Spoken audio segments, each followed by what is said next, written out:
కావలి money scam పై ABN కథనాలతో బాధితులు కావలికి queue కడుతున్నారు. AP, Telangana, కర్ణాటకలో మనీ స్కామ్లను ఏబిఎన్ వెలుగులోకి తెచ్చింది. మక్తల్, రాయచూర్, నర్సరావుపేట, కాకినాడలో ఆర్థిక నేరాలపై కథనాలు ప్రచురించింది.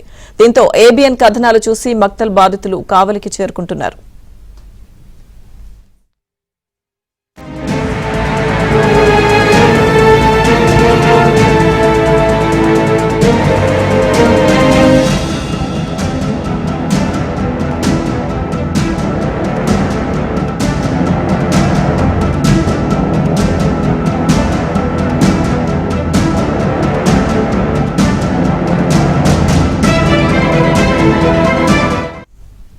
మక్తల్లో సుభాని అనే వ్యక్తి 200 కోట్లు స్వాహా చేశాడు. కావలిలోనూ 78 కోట్లు వసూలు చేసి పరారయ్యాడు.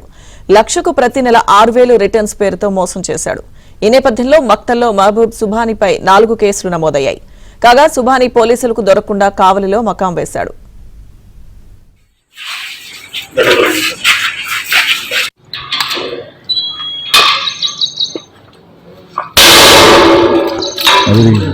ఇన్ని దెబ్బలు ఒక్క దెబ్బతో పాటు కొట్టాల్సి నువ్వు.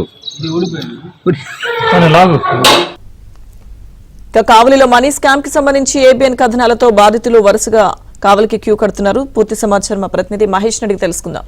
మహేష్, లక్ష్మీదుర్గ, ఇక్కడ కావల్లో దాదాపు మహబూబ్ సుబాని అనే వ్యక్తి ఒక ఆర్థిక నేరస్తుడితను 78 కోట్ల రూపాయలు ప్రజల నుంచి వసూలు చేయడం జరిగింది.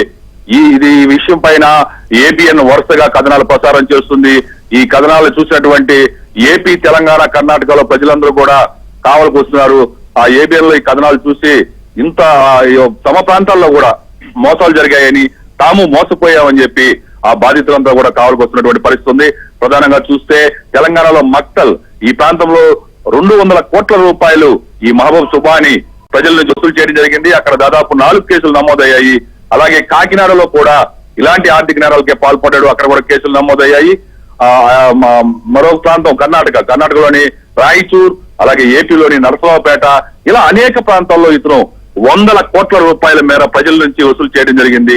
ఒక ప్రాంతంలో కొన్నాళ్ళు ఉండటం, ఈ మనీ స్కామ్ పాల్పడడం, ఆ తర్వాత పోలీసులు ఎప్పుడైతే ఆరా తీస్తారో ఆ సమయంలో పారిపోవడం, మరో ప్రాంతంలో మళ్లీ మకాం వేసి అక్కడ మోసాలకు పాల్పడడం ఇతనికి ఆనవాయితీగా వస్తుంది. ఇప్పటికే చాలా ప్రాంతాల ప్రజలందరూ కూడా ఏబిఎల్ కథనాలు చూసి మేము మోసపోయాం అంటూ ఈ ప్రాంతాల నుంచి రాయచూరు, నరసరావుపేట, మక్తలు, కాకినాడ ఇటువంటి ప్రాంతాల నుంచి కూడా బాధితులు వస్తున్నారు.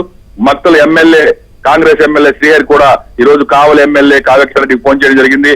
ఈ అంశాన్ని మొదట ప్రజలు ఎక్కువ సంఖ్యలో మోసపోకముందే ఎలర్ట్ కండి అని చెప్పి 2 వారాల కిందటే కావలి ఎమ్మెల్యే కావ్యకృష్ణారెడ్డి పోలీసు అధికారులకి సూచించడం జరిగింది. ఆ తర్వాత ఏబిఎన్ ఆధారాలతో సహా ఈ వ్యవహారాన్ని మొత్తం కూడా 78 కోట్ల కుంభకోణాన్ని వెలుగులోకి తెచ్చింది. వరుసగా కథనాలు ప్రసారం చేస్తుంది. ఈ కథనాలను ఫాలో అవుతున్నటువంటి ప్రజలందరూ కూడా, ప్రజల్లో చాలా మంది బాధితులు ఉన్నారు, వాళ్ళందరూ కూడా కావలికి వస్తూ ఉన్నారు. మొత్తం మీద ఈ మహబూబ్ సుబాని కోసం పోలీసులు ముమ్మరంగా గాలిస్తున్నారు. ఈ కావల్లో జరిగిన స్కామ్ వెనక కొంతమంది పోలీసు అధికారులు కూడా ఉన్నారు. ఇప్పటికే కానిస్టేబుల్ రాధాకృష్ణ, అయోధ్య వీళ్ళిద్దరి పైన ఎస్పీ కృష్ణకాంత్ సస్పెండ్ వేశారు. ఈ విషయం పైన ఎప్పుడైతే ఏబిఎన్ లో కథనం ప్రసారం అయిందో ఎస్పీ కృష్ణకాంత్ దీనిపైన చాలా సీరియస్ అయ్యారు. ఈ కేసులో ఎవరైతే ఇన్వాల్వ్ అయి ఉన్నారో పోలీసులు కానీ, రెవెన్యూ అధికారులు, పోలీసు అధికారులు ఎవరున్నా కూడా ఎవరిని విడిచిపెట్టొద్దు, పూర్తి స్థాయిలో విచారణ జరపండి అని చెప్పి చెప్పడం జరిగింది. ఈ నేపథ్యంలో కావలి డిఎస్పీ శ్రీధర్ నేతృత్వంలో దాదాపు కొన్ని బృందాలు దీన్ని పూర్తి స్థాయిలో విచారిస్తూ ఉన్నారు. ఈ విచారణ కొనసాగే కొద్దీ అనేక అక్రమాలు, పోలీసులు ఇన్వాల్వ్ అయి ఉండటం, ఇతర అంశాలు ఇవన్నీ కూడా బయటకు వస్తున్నాయి. మహబూబ్ సుబాని దగ్గర పనిచేసే ఒక అటెండరు దాదాపు తన తండ్రి పేరు మీద 65 లక్షల రూపాయలతోటి ఒక స్థలాన్ని అగ్రిమెంట్ చేసుకోవడం జరిగింది. అలాగే కానిస్టేబుల్ కూడా కోట్లాది రూపాయలు, దాదాపు 3 కోట్లు 4 కోట్లతోటి ఇల్లులు కడుతున్నటువంటి అంశాలు ఇవన్నీ కూడా వెలుగు చూస్తున్నాయి. ఇవన్నీ చూసినటువంటి అధికారులే ఆశ్చర్యపోయినటువంటి పరిస్థితి ఉంది. మొత్తం మీద ఎస్పీ కృష్ణకాంత్ నా నేతృత్వంలో ఆయన ఆదేశాల మేరకు పోలీసులు గట్టిగా పనిచేస్తున్నారు. దీనిలో ఇంకా చాలా మంది పోలీసు అధికారులు, పోలీసుల వ్యవహారాలు కూడా బయటకు వచ్చే అవకాశాలు ఉన్నాయి.